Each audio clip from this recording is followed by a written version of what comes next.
Disability Advocates of Kent County's mission is to work alongside people with disabilities so they can live self-directed lives and to advocate for an accessible and welcoming community.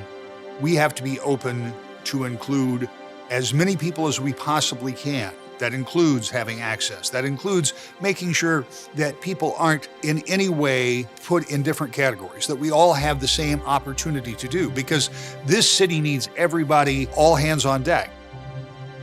Disability Advocates of Kent County is a place where individuals with disabilities can find acceptance and a voice and advocacy, resources, and feel that they are a part of the process. So often we see things like learning disabilities and cognitive impairments where students fear those words for social reasons. Our first step when we're working with youth with a disability is accepting and embracing and empowering that disability. So for example, someone may have a disability that is physical, someone may have a disability that's mental health related. Those persons are going to need the support services of numerous organizations. An organization like Disability Advocates can help us cut through those gaps and avoid the conversations where only one aspect of disability is being addressed. I have been a consumer first as a disabled veteran. I had a stroke about 6 years ago, and they put me in independent living and said, we're going to teach you how to be disabled. And so that was my first connection with Disability Advocates of Kent County, was they came along and offered peer support to help me learn how to be disabled. Well, I think it's important to have that peer group. Somebody who can really walk alongside you as you're trying to figure out how you fit in and how you can access your home, community, and employment. We're a little bit different than the average in-home occupational therapy evaluation because we actually do that piece, that implementation of the plan. We're not just saying to the person, okay, you need a tub transfer bench and a wheelchair ramp. Here's some places to call. Good luck. We're actually implementing the plan with them and working with them to make it happen. So our relationship with Disability Advocates is really crucial for us to stretch our resources and for them to do as well. We can bring our expertise and they can bring theirs, and we can hand batons off at the right lines, and in the end, homeowners get a better experience and a better finished product because of it. Because we really believe, and I believe, that people have the right to live as independently as they can. People are much happier, healthier, physically, emotionally, and spiritually when they're in a place that feels like it's their own. She contributed a lot to my disability and actually made me more independent and told me I could do it. She actually told me that on a daily basis. I was always like, well, I don't know if I should be leaving here. I don't know if I'm ready to leave here and all of that stuff. And she was like, oh, you're ready. I move people out into their own apartments, and then we have our occupational therapy program right in the office. So I partner with our OTs, and they're coming out to meet with my people once they're in their new home, and we're getting them set up with any sort of adaptive equipment or durable medical equipment they need so they can stay safe. The majority of our staff, the vast majority of our board and volunteers are people with disabilities. And so as I like to say, it's the people who can say I are the ones who need to be at the microphone. So that is our most important role, bringing folks with disabilities together, organizations that support people with disabilities, bringing folks together so we can move forward together. We all have an obligation to take care of each other, and if one of us needs a bit of a helping hand, Disability Advocates is very good at offering that helping hand. Being able to access everything that I used to be able to access and that you can access is huge. All those types of freedoms will make it so that I can get back to my basic human needs and all my life, and all the things I want to do, I get to actually pursue.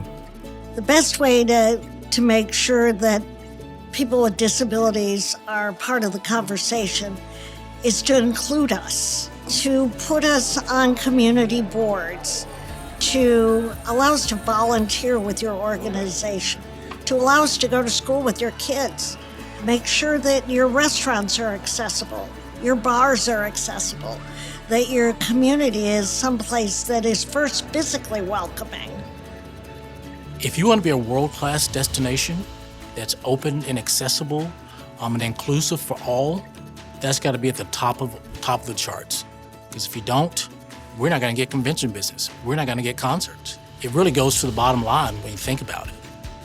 At the city, we have a lot of departments that work on a lot of different issues in the city. And we need disability advocates and their voice at every single one of those tables. That voice is so critical for so much of the work that we do. We like to kind of say that the ADA is the worst you can legally do. We as disability advocates have been doing a lot of great work over the last 2 years with local designers, builders, architects, developers, talking about universal design.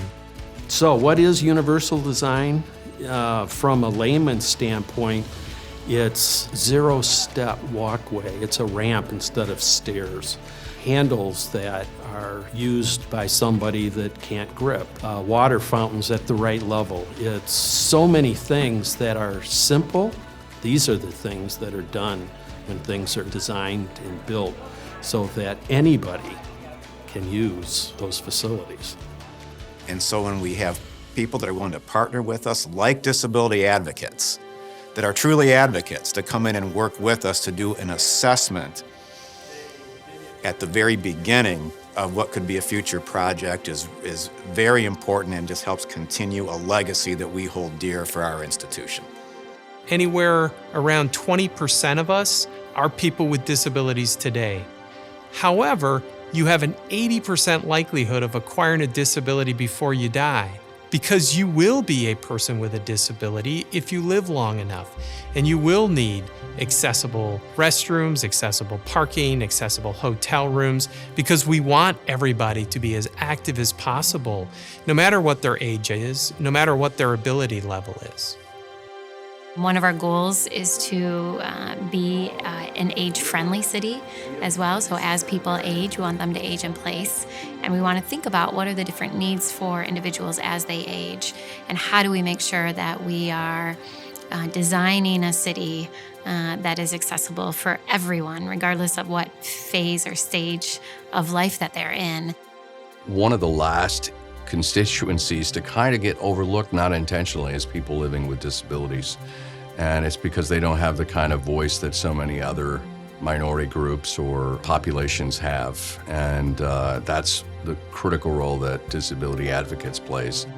The decisions at a policy level have huge impact on people's lives that you don't really know it unless you hit the barriers that those policy decisions create.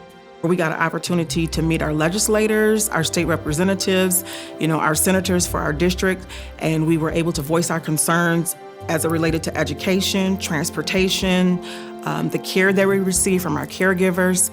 It is definitely an experience to have a voice and not just, a place to complain so that we can, have a quality of life just like everybody else. I want people to look at me and go, oh my God, there's Doug, there's Doug as a person. Not as a disability, but as a person. If you include more and more people with disabilities in the community and schools, that folks grow up with us as friends, as co-workers, as bosses. And I think it's a relationship thing, perhaps, in terms of making sure that the word gets out about respect of people with disabilities, and don't make assumptions about what we can or cannot do.